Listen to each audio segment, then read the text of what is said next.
Hello everyone and welcome back to another AFK journey video. In this video I want to talk about Valka. Should you recruit for her or not? Because it is day one of her being out on the global server and people are wondering, is it time to go all in with the resources? Should they save and wait and see a little while further before deciding to commit all of that? And that is what I'm going to talk about today.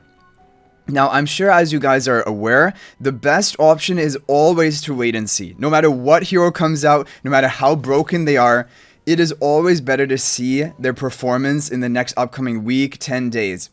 Now, Valka specifically, the kind of reason why it will be difficult to gauge her performance is she is going to shine in endless bosses of Dream Realm because her major, defining ability is her ultimate, which deals a massive attack multiplier as true damage, 800% times 3. And this can be casted every 6 seconds onto a boss. But true damage dealers like Merrily, like Lily May's portion of true damage, they come online when you make it to endless bosses where the endless boss has such astronomically high physical and magical defenses that you need to have either true damage dealers or HP per second damage dealers in order to get a top score. So that is the issue, and in global server we're not going to be getting into endless boss anytime soon. On the Vietnam server they have made into endless some of the top ranking players, and she's only been out 3 days there right now, and as of right now and from what I've asked, she has been used in one of the top teams. In Elucia she was not used in the top team. Today we're going to have to wait and see, so we're going to have to really watch Vietnam server closely to see how meta relevant she is going to be for endless Dream On bosses. For pre-endless I really find it doubtful that she'll be in any top team, because that is when this raw hard-hitting damage dealers dominate, like OD, even Sinbad, rather than just true damage dealers who really come online when you make it to endless bosses. So that is the thing. On global, it's going to be very difficult to gauge her performance for Dream Realm even by the time her raid up ends. Probably only then will we actually be entering into endless, and that is a long time to wait. For PvP, we've already seen a bit. I uploaded a video about her performance in PvP. Now, I do not necessarily think she is like maybe S+ tier in PvP, but honestly from that test I did and from my experience so far, I do give her an S rank, at least for PvP. I think she's a pretty meta relevant hero, especially because of the fact that she begins with 1000 pre-fill energy on her ultimate. She will immediately, before any of your other heroes, assuming you're not running like an insta ulti like Iron, she will be taking the enemy Lily May interruption and allow the rest of your team members to freely cast their ultimate. That is a huge value. Also, she can cast her own ultimate at only 100 energy, so even after getting interrupted by Lily May, it's no problem. She just regenerates a bit of energy and she can cast her ultimate again. So she's basically one of the best heroes you can have on your team to eat an enemy Lily May interruption. And so that is value in and of itself.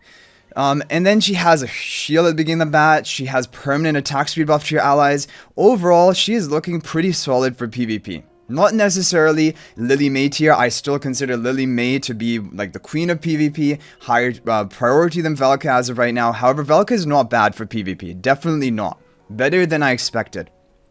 And endless Dream On bosses, if I had to make a prediction on her use, I think she would be meta in at least definitely over 2 Dream Realm bosses for endless because of her true damage multipliers and can be casted every 6 seconds. No other hero can do that. This is kind of crazy, the amount of damage output that Valka can get.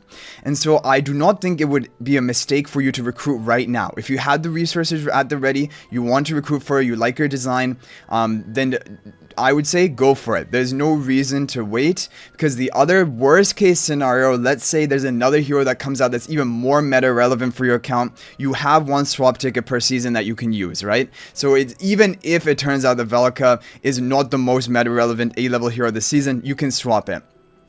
But honestly, I do think she is going to be one of the top options of this season, and she's basically starting off the season after Lorison.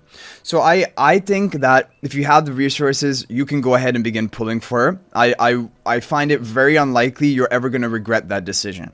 However, if you don't have the resources, like maybe to take her to Mythic Plus or Supreme Plus where she really gets her full potential kind of, then you can wait and see. And even if you have the resources and you want to be really cautious bosses with them, you can wait and see. There's no harm in doing that. It just comes down to, do you want her on your account today, or are you fine waiting for 10 or 15 days? Because I'm telling you, by 10 or 15 days, I will be making videos on the Vietnam server of her performance. We will have a better idea of her performance in Endless Bosses for Dream Realm.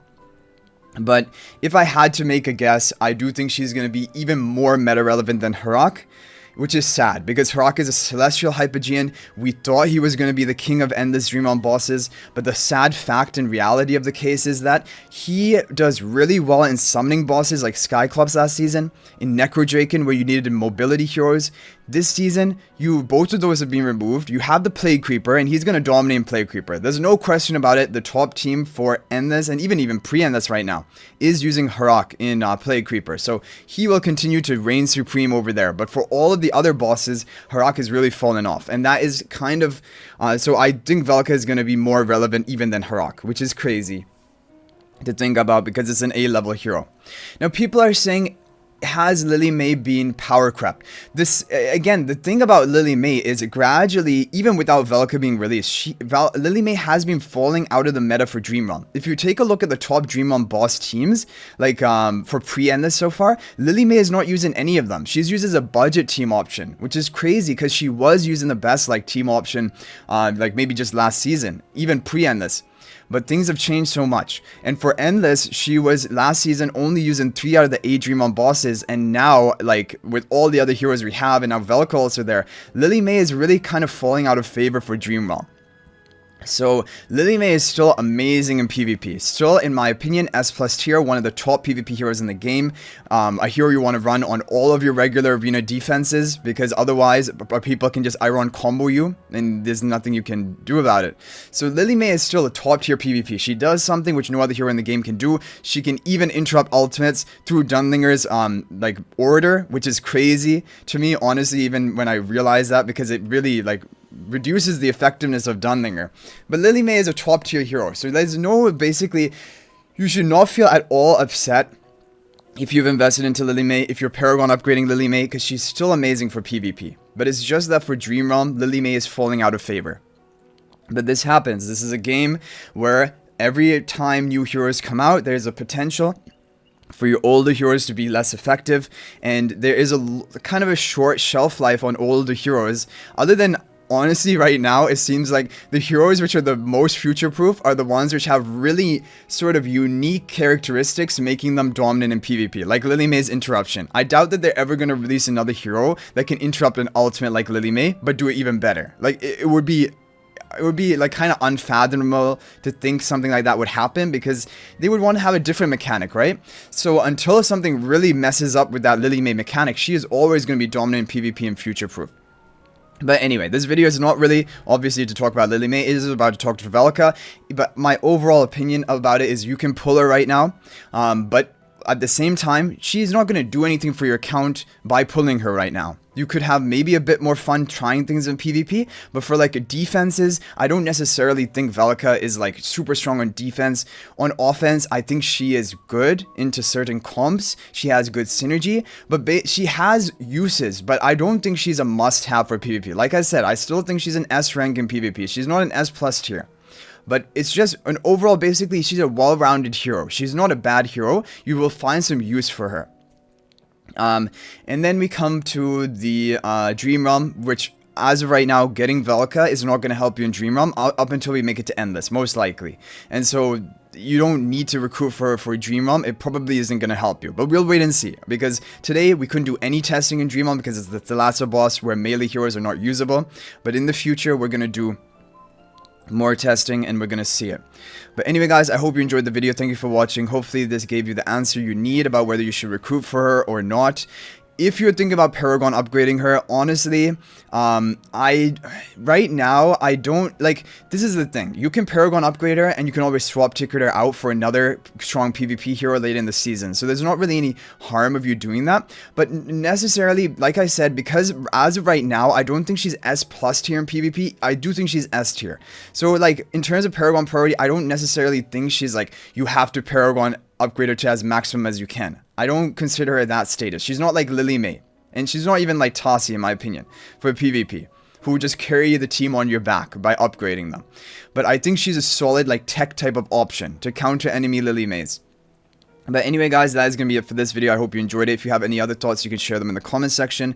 But thank you guys for watching. I'll hopefully see you guys in the next video. If you want to chat with me more, you can join my AFK Journey Discord server. There's a link to that in the description of this video. But thanks for watching. I'll hopefully see you guys in the next video. And until then, everyone, peace out for now.